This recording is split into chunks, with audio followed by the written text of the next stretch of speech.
আসসালামু আলাইকুম। ওয়ালাইকুম আসসালাম। কই আছো তুমি? বন্ধুদের সাথে। বাসা থেকে বের হইছো কখন? এই তো কিছুক্ষণ আগে। আমাকে বলো নাই কেন? তোমাকে বলা লাগবে কেন? আমি তোমাকে বলছি না যখন বাসা থেকে বের হবা আমাকে বলে বের হবা? তোমাকে বলতে যাবো কেন? আর এমন তো না দেশের বাইরে যাইতেছি। আমার কোনো কথা কি তোমার শুনতে মন চায় না? যেটা আমি করতে না করি তুমি ঠিক সেটাই করো। তোমার কথা আমার শুনতে হবে কেন? আমার কথা শুনবা না তো কার কথা শুনবা? আমি তো কারো কথাই শুনি না। আমার কথা তোমার শুনতে হবে। শুনবো না, করবা কি?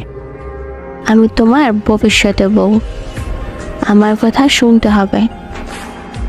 ভবিষ্যৎ বউ, বর্তমান বউ তো না। বর্তমানে অর্ধেক বউ, ভবিষ্যতে পুরোপুরি বউ হব। কেমনে?